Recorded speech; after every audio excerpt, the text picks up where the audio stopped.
mega shoutout guys and happy Tuesday. Finally, na-pick up ko na yung ano kasi na-deliver last Friday. No,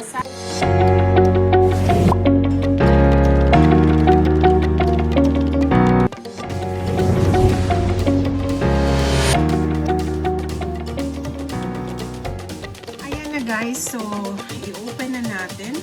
Ito daw, sabi dito. So, after a few years, I had an 11 Pro Max, and now we have a new phone which is 14 Pro Max. It's the same size kasi mahilig ako. Oh, yan. Mahilig ako guys manood ng movie, like if nasa on the way ako sa work. Ayan, so dito ako nanonood. Hindi ako nag-drive ng ayan, so this is it. It's a purple. Ayan, so it's sealed pa siya.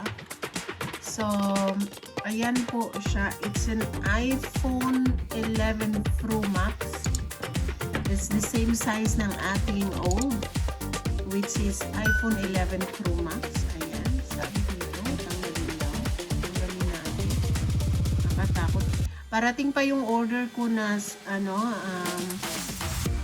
screen protector at saka dalawang nag-order ako ng sling at saka ano lang talaga yung protection lang, lagayan na ano. So in-order ko yung sling for summer and then yung normal na walang hindi sling. So ayan, so yan po siya.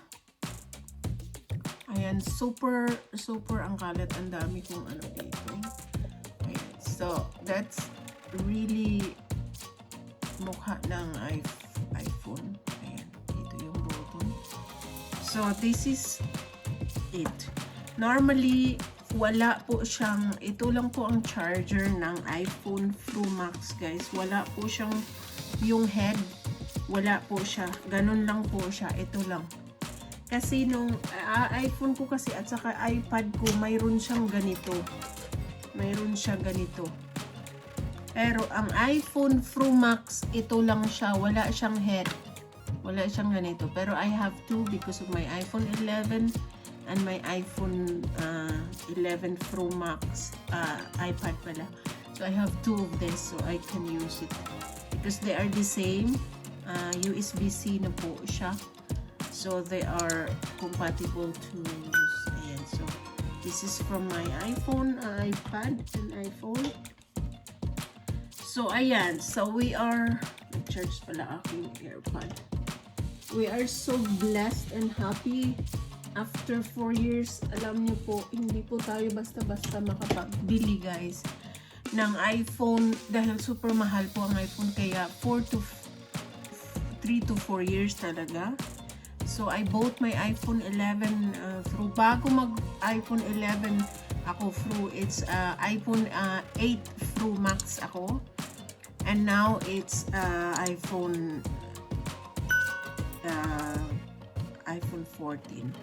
So, we get rid of the old one and use for this. And I'm so happy. Let's turn on. Let's use the charger. Ayan. It's already open. Ayan. So we use the charger.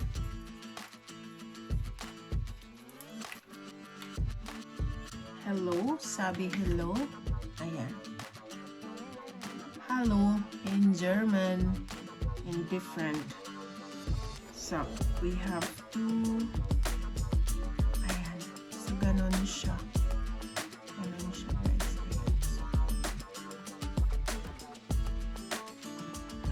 Let's check which language. I used to have Deutsch and English.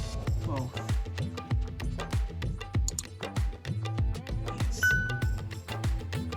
Ayan. So, i-check natin. Sitting the the language and set up manually. Ayan, so choose the network. We have to get the network. Where is my WLAN here? We have to, so para makapag-ano tayo.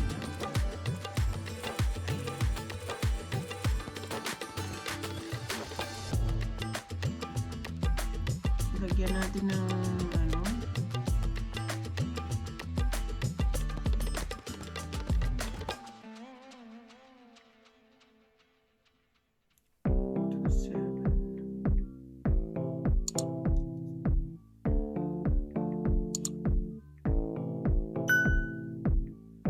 Ayan, so join.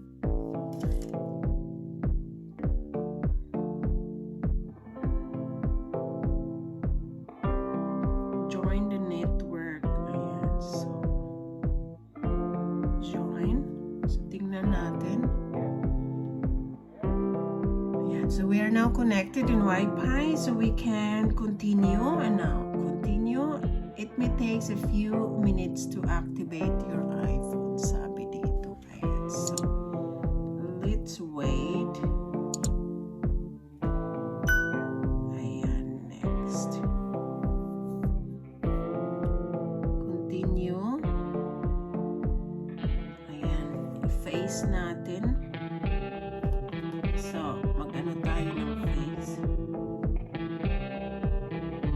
Set up ng face.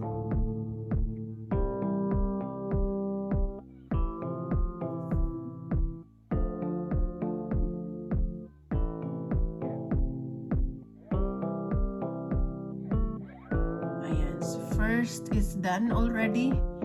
Hindi na po siya code ang gamit ko. Ito kasing iPhone na gamit na video ko ngayon. It's face at the same time code, and now it's code. Tingnan natin. Use the face ID. Ayan. Use natin ng face ID.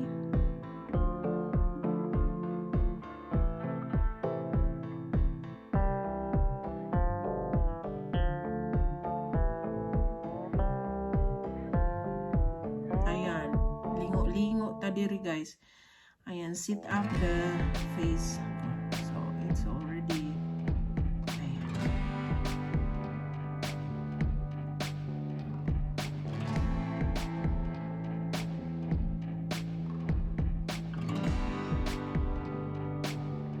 Ang code. Lagay tayo ng code.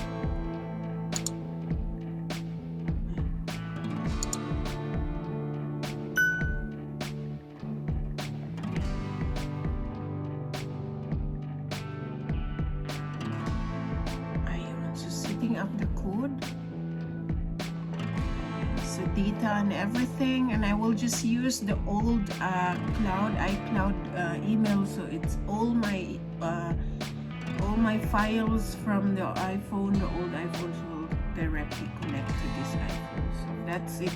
If you are using iPhone guys, it's connected everything. Kahit magbago ka ng ano, lahat mong gamit, lahat mong files, iTunes, email, everything, it will just go directly there as long as you have the same iCloud. Ayan, iCloud.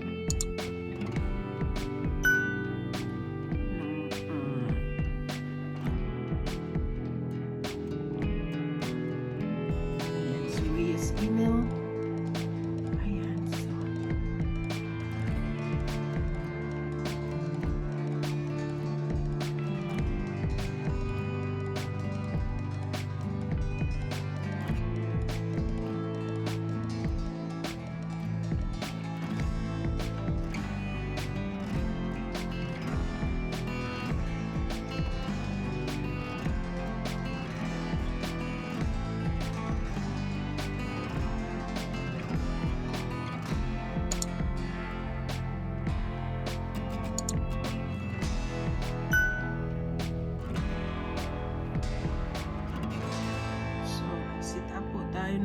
Matagal-tagal po ito.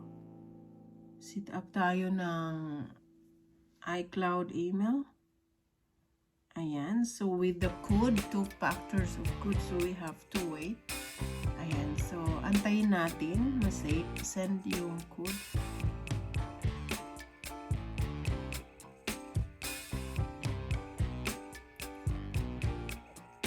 Ayan. So, ano pa din siya, guys?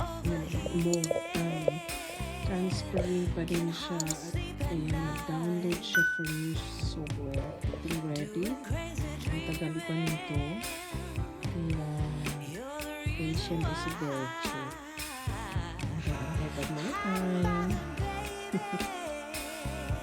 Ayan, malapit na talaga, guys. As in, malapit na. Ayan, nag-mark ng ating kamay dyan. Malapit na siya. Preparing na. Ayan na, guys. Naka-install na po siya. Hindi pa lahat makita dahil continue pa siya ng iCloud backup from my iPhone 11